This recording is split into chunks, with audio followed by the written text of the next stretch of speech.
Good morning, everyone. So my name is Andrew Morley. I'm the Managing Director for Telaria in Europe. I wanted to set the scene for the panel by talking a little bit about some of our experiences. We're a global programmatic business, and CTV is the fastest growing part of our business. So it's kind of interesting to see the growth in different parts of our global footprint, but yet we're not seeing that programmatic take up in Europe. So just having a little look at that in today's presentation. See if this clicker works.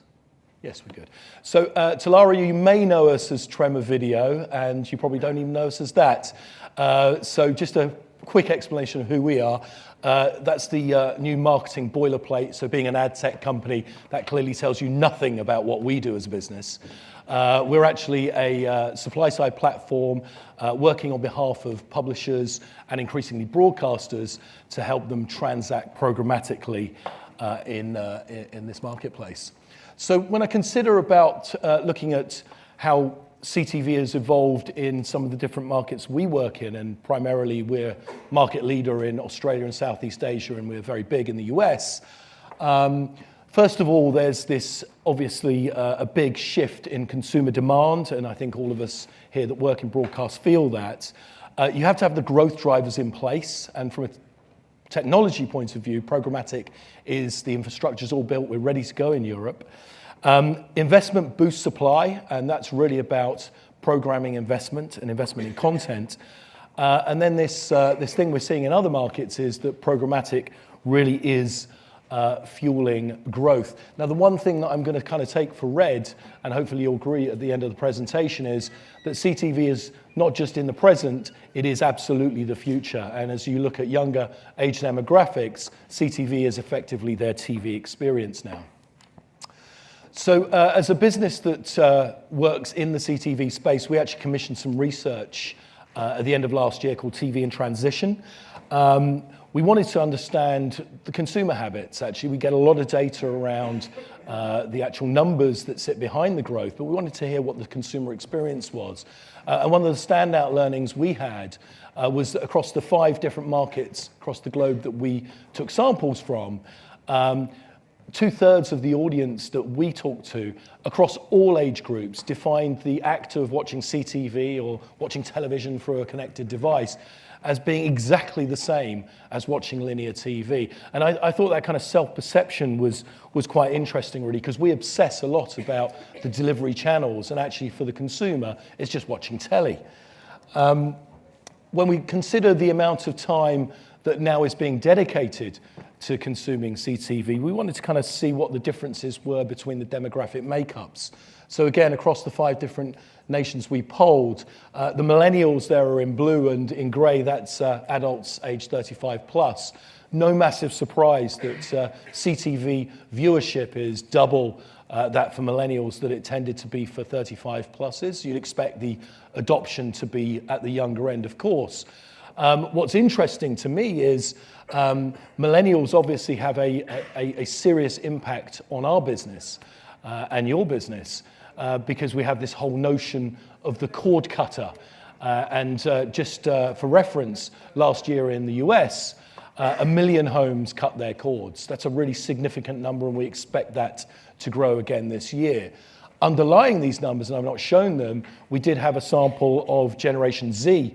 Those are the kids that are born between 1995 and 2015. These guys would widely be considered as the cord nevers. They're never, ever going to switch onto a cable subscription in the way that we do or that we have done. And the sample that we looked at, 90% of their viewing now is through connected TV. Now, I'm the parent of 4 children, so I share the frustrations of the childcare issues that have moved around the agenda.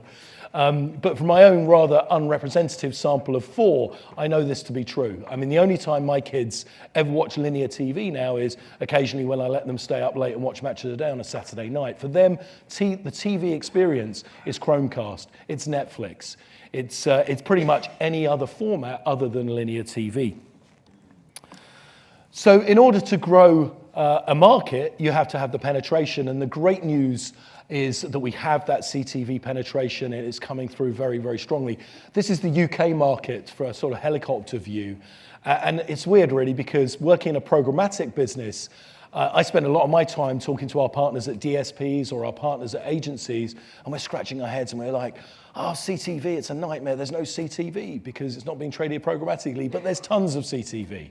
It just isn't automated in the way it's traded at the moment. And it's great to see that from a UK and a European perspective, CTV is being driven by our legacy broadcasters. But of course, the market is changing. You see Facebook there taking some share, and obviously Netflix and Amazon, although they're SVOD models at the moment, they're stealing huge amounts of shares. And again, we see this in our research.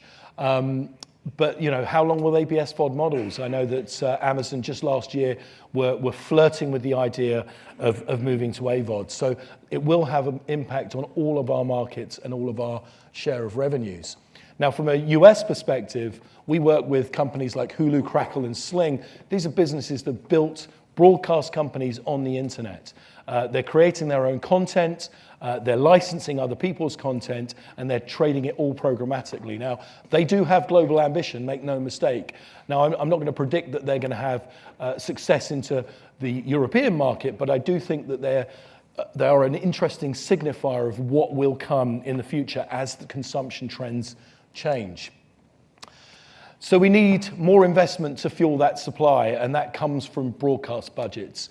Here are three big companies, Netflix, Amazon, and Hulu, and combined this year, 2018, they will spend $13 billion on original content. That is an eye-watering amount of money. And I know that when I talk to broadcasters in Europe, there's somewhat of an existential crisis when you're up against firepower like this. But the good news is, as the chart just before showed, you continue to drive great programming and the eyeballs will follow. So there's nothing to fear, but there has to be an acceptance that this market will change. I've been involved in other panels and other conferences where people have, I think, wrongly put their head in the sand and said, you know what, Netflix, Amazon, they're going to give up on Europe. It's too culturally diversified. It's too difficult. These are American businesses.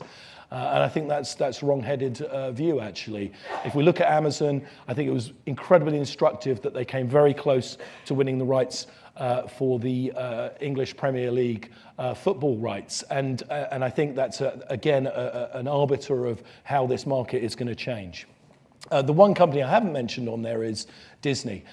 Disney obviously have a wealth of original content, the best possible content in many ways. And they're investing very heavily in their whole kind of programmatic and syndicated and streaming service technologies. So it's unknown on what impact they're going to have, but they will have an impact on this market. So we've certainly seen shifting consumer demand. The growth drivers are in place. Investment definitely boosts supply. So what about programmatic? Why has it not taken hold in Europe in the way that we've seen in other markets for CTV? Well, as I mentioned before, CTV is in rude health in terms of advertising revenue, and eMarketer is suggesting that across 2016 to 2020, across those 5 main European markets, we're going to see a doubling in revenue. So that's 125 million euros in the UK, growing to 250 million euros. Not insignificant. But if we applied programmatic trading to this, I believe these numbers would grow substantially. I think what's interesting right now for the experience we've had is when you've added programmatic to these kind of to this trading, we have seen massive changes. And if I look at some of the way that the TV companies we work with in Australia are beginning to trade their event programming, you're seeing the Winter Olympics now, upfronts being done programmatically, and then the late TV market being traded via the auction. It's really different, probably feels quite scary, but actually both advertiser and the broadcaster are winning out of that new relationship. The big change, I have to say, that I think is probably going to come in Europe is from the advertisers. What we saw in the US was huge resistance from network television companies against taking on programmatic, and it was the advertisers that drove it through because they wanted the efficiency of the trade and they wanted the value and power of the data. I think this is very much going to happen in Europe, and make no mistake, it will be Google that agitates that conversation with advertisers. So it's really good to see see businesses like Amory's, RTL, creating Ad Connect, creating scale in broadcast across Europe. I'm fascinated by the European Broadcast Exchange. This is a business, Channel 4 here in the UK, Mediaset in Spain and Italy, ProSieben in Germany, TF1 in France, coming together, nominally businesses that tended to used to be in competition, but they're coming together as a coalition, not just to make their advertising available at scale, but also to build technology for the future. And I think that is hugely exciting, and I think that precipitates programmatic coming very, very soon. So I hope this has sort of set the scene for the coming debates in a little way. We've clearly seen a big consumer change. OTT is being driven by incredible programming budgets being brought into the market and the technology infrastructure being there. Advertisers are going to call the tune, I believe, and I think that will be the tipping point for us in Europe. And the good news for all of us is, for broadcasters here in Europe, continue to build brilliant program schedules and continue to experiment in how that's delivered to your audiences, and you will still win in this new age. Thank you very much.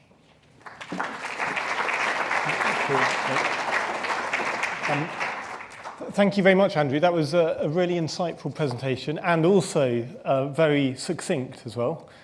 Was it 9 minutes? You were exactly on 10 minutes, so you won the sweepstake there. Great. Could I invite my panelists up to the stage just whilst I ask a question for you, Andrew? I'm interested, like, great growth figures on CTV revenue.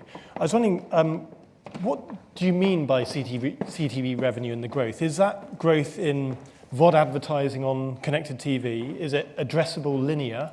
Or is it dynamic ad insertion over linear, or a mixture of It's a mixture of all of those. It's interesting because we do spend a lot of time with the definitions, and we're no better or worse than anyone else. I think I hear other colleagues talking about CTV as almost interchangeable with OTT. Yeah. For us, OTT is effectively the content, CTV is the device.